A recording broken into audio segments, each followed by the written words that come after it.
کب تک اس طرح جوان بیٹی گھر میں بیٹھی رہے گی؟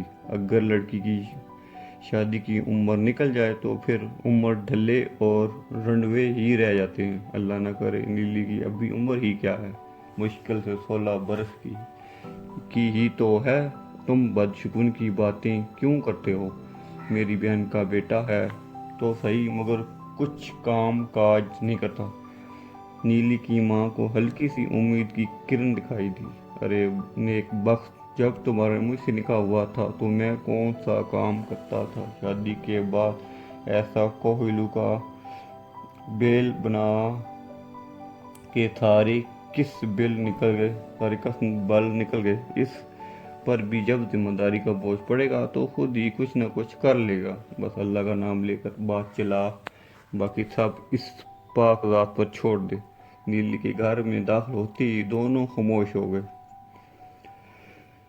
آخر ماں کی کوششیں، چند ہی دنوں میں نیلی کا خالہ زاد سے رشتہ طے ہو گیا۔ منگنی کے باوجود نیلی کی مصروفیات میں کوئی تبدیلی نہ آئی۔ وہ حسب معمول گوبر چننے جاتی رہی۔ ماں نے کئی بار اس کو روکنے کی کوشش کی، مگر نیلی نے یہ کہہ کر انکار کر دیا کہ ماں، ساری زندگی تمہاری خدمت کی ہے، تھوڑے دن اور کر لینے دو۔ اب تو تم نے مجھے گھر سے نکالنے کا پکا انتظام کر دیا ہے، چلی گئی تو نیلی کو یاد کر کے رویا کرے گی۔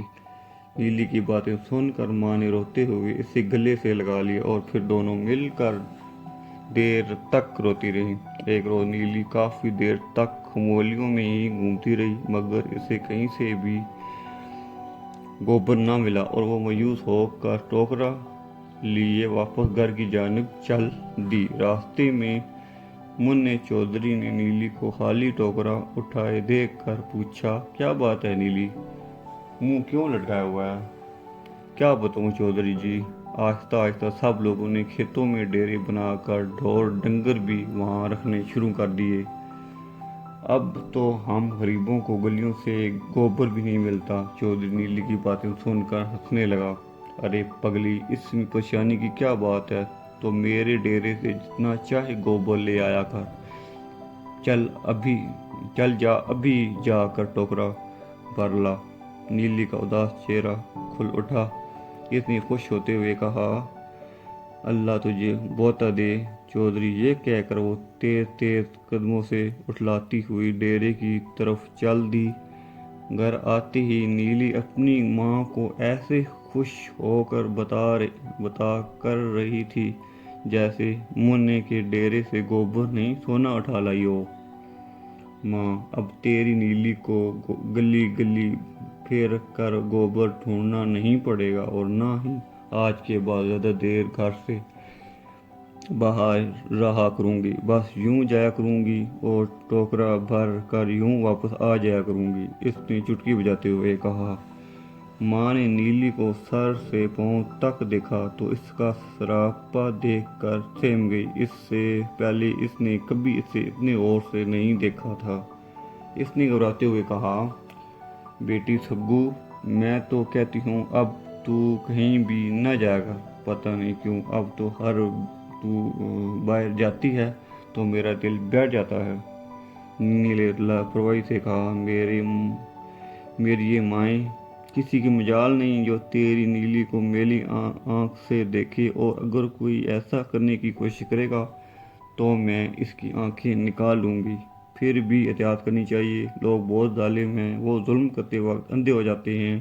ماں نے ذرا تشویش کا اظہار کرتے ہوئے ڈرایا۔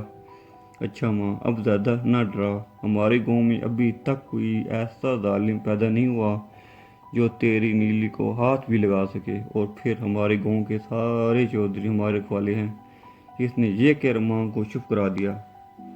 ڈیرے پر کبھی کبھار چودھری منّے سے ملاقات ہوتی تو وہ مسکرا کر سلام کرتی اور آگے بڑھ جاتی۔ دن گزرتے رہے اور نیلی ڈیرے پر آتی جاتی رہی۔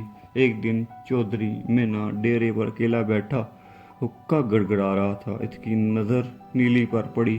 اس نے پہلی بار نیلی کو نظر بھر کر دیکھا تو دیکھتا ہی رہ گیا۔ نیلی نے چودھری کو دیکھ کر سلام کیا تو اس نے بڑے اتفاق سے سلام کا جواب دیا اور کھڑے ہو کر نیلی کا راستہ روک لیا۔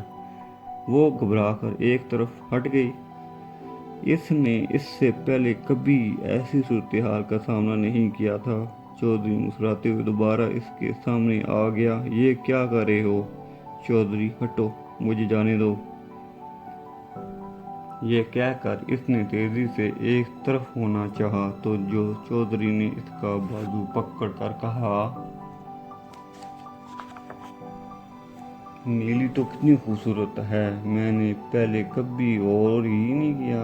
اس سے پہلے کہ نیلی سنبھلتی، چودھری نے اسے ایسے دبوچا جیسے باز چڑیا کو دبوچتا ہے، اور ڈیرے کے کمرے میں لے جا کر چرپائی پر گرا دیا۔ سورج